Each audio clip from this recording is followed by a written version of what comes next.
Hi, welcome. Grandma Honey here, and I have part 2 of the story, You Are Mine. It's written by Max Lucado, and it's illustrated by Sergio Martinez. All right, let's pick up where we left off.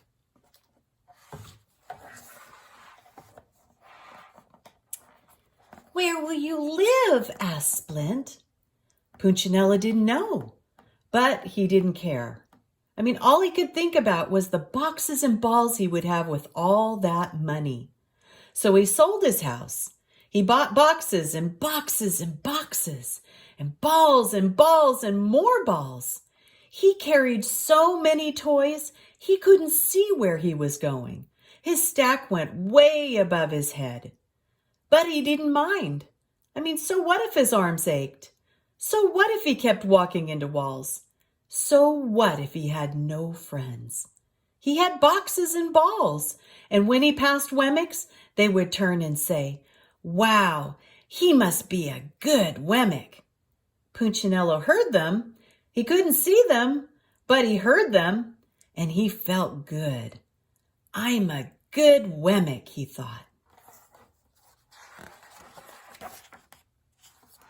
But then somebody changed the rules.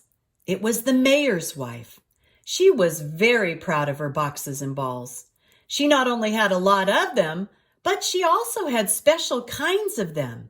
She bought them at the fanciest stores with funny names and left the names on the boxes so everyone would see them. She wanted to be the best Wemmick.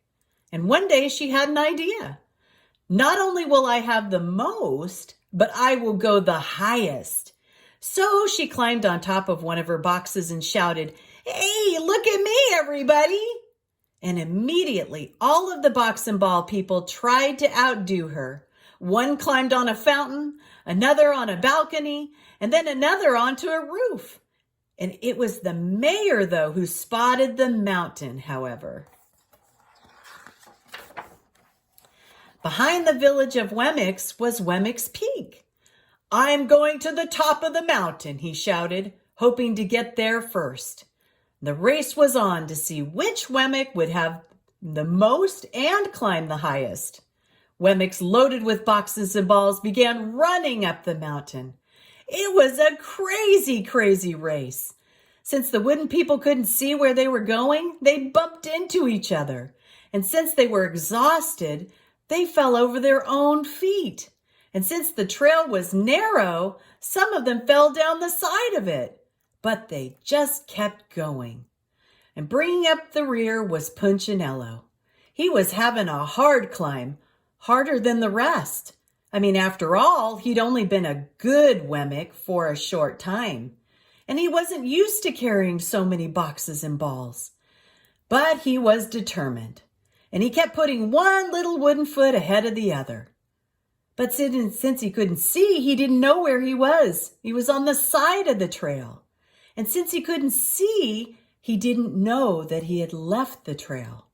And all he knew was that all of a sudden, he was all alone. I must be ahead of everyone else, he thought to himself. And so he kept climbing up and up and up. I must be very near the top. I'm such a good Wemmick.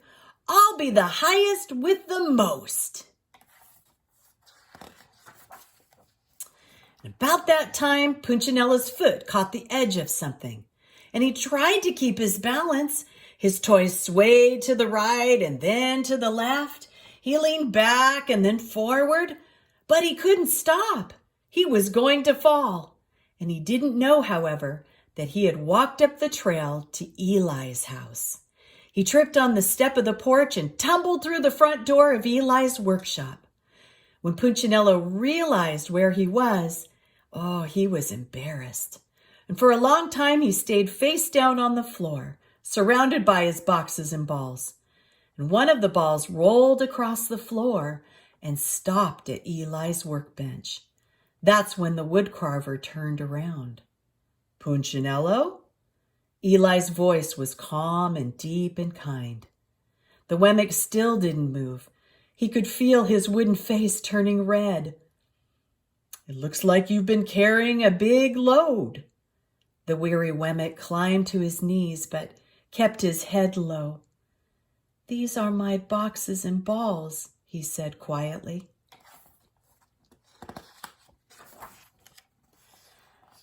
"Do you play with boxes and balls?" asked Eli. Punchinello shook his head. "Do you like boxes and balls?" "Well, I like the way they make me feel." "And how do they make you feel?" "Important," Punchinello answered, still with a small voice. Eli observed. "So you've been thinking like the other Wemmicks. You've been thinking that the more you have, the better you are, and the happier you'll be." "I suppose so." "Come here, Punchinello. I want to show you something."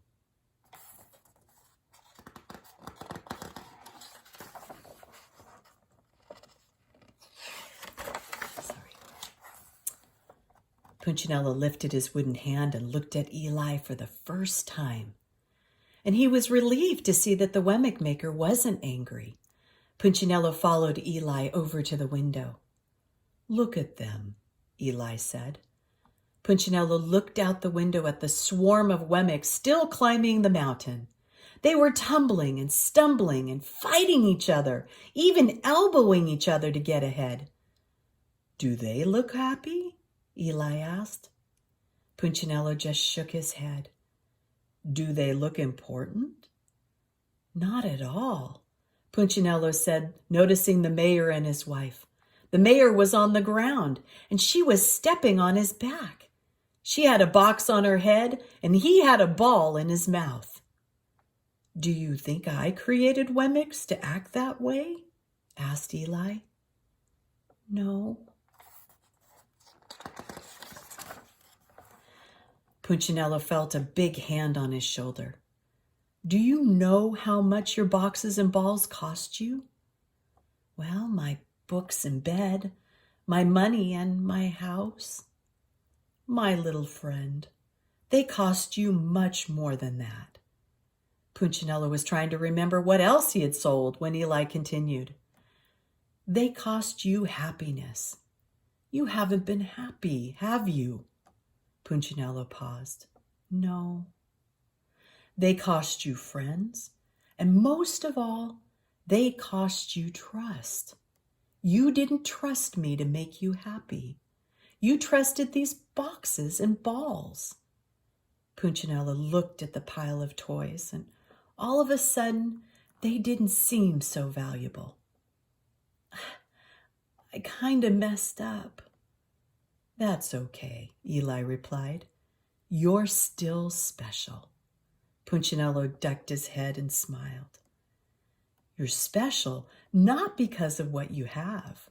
You're special because of who you are. You are mine. I love you. And don't forget that, little friend."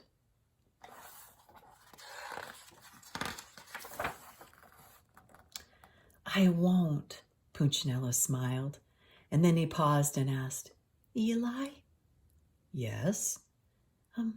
What should I do with these boxes and balls?" "Well, perhaps you could give them to someone who really needs them." Punchinello turned to leave, but stopped again. "Eli?" "Yes?" I don't have a place to sleep." Eli smiled and offered, "Would you like to sleep here tonight?" "Oh, I sure would. I'm very tired." And so that night, Punchinello slept on a bed of wood shavings. Oh, he slept well. It felt good to be in the house of his maker. The end.